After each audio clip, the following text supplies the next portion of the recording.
C'est un hasard que vous avez sorti ce tableau, c'est génial ce que vous avez trouvé comme photo. Comment vous avez eu cette photo?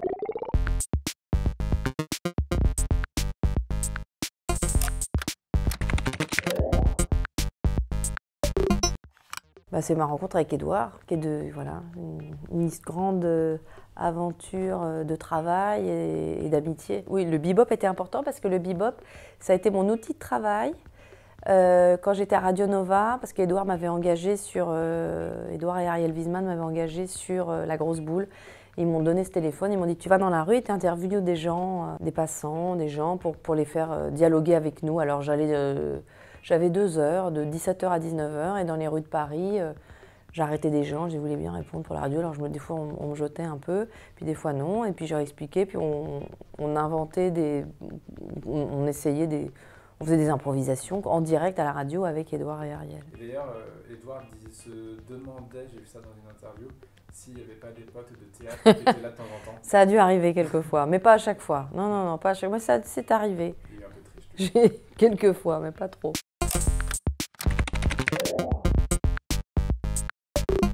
C'est vrai qu'on a commencé dans un petit théâtre de 50 places, très modestement, on ne savait pas du tout ce que ça allait devenir. Et il y a un producteur qui s'appelle Yves Rousserroir qui est venu, qui nous a produit à Avignon. Ensuite, on a joué au De Jazé. Ça a été quelque chose qui, à partir de là, je ne me suis pas arrêtée de travailler. Ça a ancré quelque chose pour moi au théâtre qui a été très important. Et d'ailleurs, la Normandie, c'est lié, puisqu'on répétait dans sa maison normande.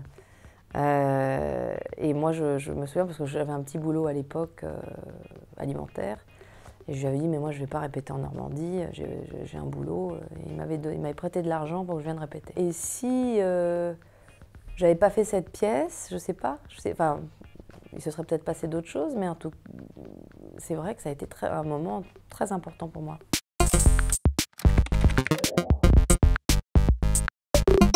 Ça, c'est une image pour moi un peu de paradis. C'est de là que je viens presque. C'est de là que beaucoup de rêves viennent, sur cette île, les îles Chausey. Parce que c'est l'île de mon enfance, c'est l'île de mon adolescence. J'ai dû construire beaucoup de choses là, dans cet endroit, qui est magnifique. Et puis c'est des moments aussi d'amour avec ma grand-mère, qui a été très importante pour moi. Et qui s'appelait Dorothy, comme Judy Garland, le personnage de Over the Rainbow, enfin du Magicien d'Oz.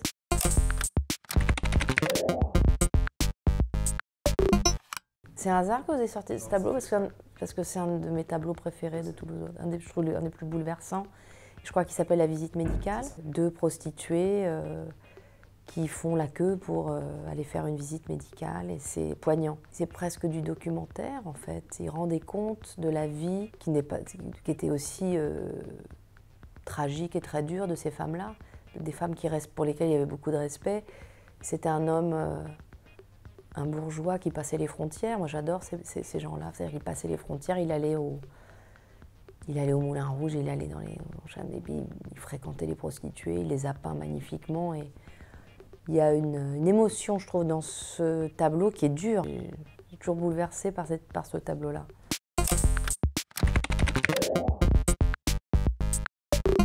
Mais c'est Molière. C'est Molière. C'est Molière. Et ça, c'est quoi? C'est génial ce que vous avez trouvé comme photo. Alors ça, aussi, là aussi, c'est un endroit où beaucoup de choses pour moi ont commencé, puisque j'allais à l'école ici. Je ne travaillais pas très bien. Je n'étais pas très concentrée sur les études. Et monsieur Steinmetz, qui avait le club théâtre du lycée Molière, je me suis inscrite dans ce cours, pas pour le théâtre au début, parce que j'étais amoureuse d'un garçon qui s'était inscrit, et puis bon, je voulais passer du temps avec lui, le rencontrer, donc je m'étais inscrite au club pour ça, comme quoi, c'est une bonne raison aussi. Et en fait, j'ai été marquée par ce professeur, parce que d'abord, parce qu'on a été plusieurs à être captivés par ce professeur. D'abord, il était assez sévère, il était assez dur. Il m'a transmis la passion du théâtre, que je ne connaissais pas trop le théâtre. Mes parents, ils ne s'intéressaient pas à ça. Ma mère, elle m'avait quand même un petit peu emmené voir des choses bien, hein, mais voilà, c'était pas... Et j'ai découvert le théâtre par M. Steinmetz, et c'est lui le premier qui m'a dit « tu devrais faire quelque chose là-dedans ».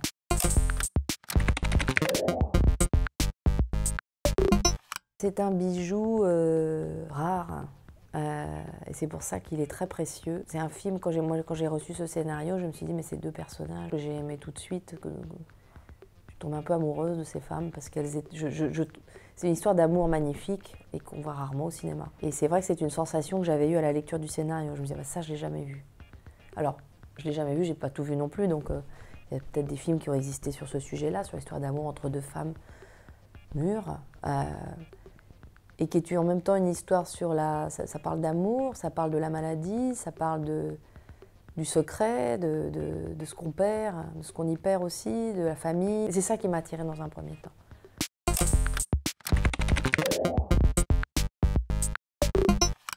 J'en suis pas, je n'en suis pas sortie immédiatement dès que ça s'est terminé. En plus, on a terminé par les séquences les plus... Évidemment, ils ont gardé la narration, enfin, surtout pour Thomas Joria, qui était tout jeune. Et on se disait que Xavier avait décidé de garder... Donc on a fini par les scènes les plus dures. On ne sort pas comme ça de ce film. C'est un sujet qui est trop dur, il y a la présence de l'enfant. Et c'est vrai que même si nous, le soir, c'est plus confortable, on rentre à la maison sain et sauf, moi, je l'ai gardé en moi quelque temps. Et puis ça réapparaît de temps en temps. Mais c'est associé à quelque chose de collectif, à une aventure qui faisait sens pour nous tous.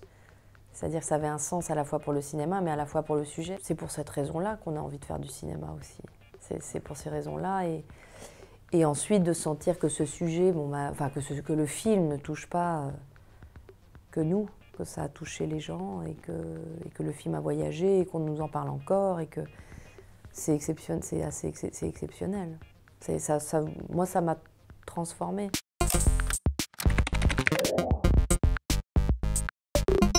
Ça, lui, c'est Dieu.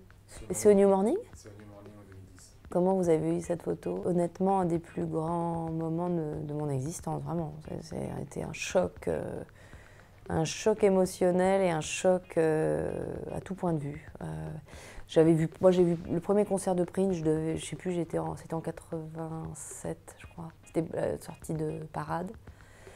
Donc j'étais très très jeune et ça, c'est toute une aventure ce concert au New Morning parce que j'étais en pyjama chez moi sans savoir que j'allais me retrouver dans un concert de Prince et c'est un copain qui m'a appelé, il m'a dit il faut que tu viennes. J'ai dit mais là je suis en pyjama, puis j'avais pas envie de sortir, il pleuvait un peu. Il m'a dit non mais là il y a Prince qui joue au New Morning et j'étais un peu flemmarde. Et pourtant même si c'était Prince, j'étais un peu flemmarde. Et j'y suis allée toute seule et je me suis retrouvée broyée dans la queue devant le New Morning, on était plusieurs centaines. Et finalement, il n'y avait plus que 200 personnes. On a fini par rentrer à 2h du matin. Et ça s'est terminé à 6h30. Moi, j'ai eu une sorte de transe, vraiment. Je rigole, mais c'est pas si rigolo que ça. C'est-à-dire que c'était beau. C'était très fort de voir quelqu'un, il avait déjà une petite cinquantaine d'années. Je me suis dit, voilà, bon, lui, il est dans le bonheur, dans le sens où c'est la passion pure. C'est-à-dire que c'est de la musique avec ses musiciens et... je voyais quelqu'un qui s'éclatait comme quelqu'un qui aurait 15 ans et qui découvre la musique pour la première fois. Et ça a été pour nous, pour tous les spectateurs, enfin tous les gens qui étaient là, un truc incroyable parce qu'il a joué pendant 4h30, il est sorti par l'entrée du New Morning avec nous. Et vraiment, j'ai eu une sorte de transe un peu mystique. Merci beaucoup. Merci beaucoup.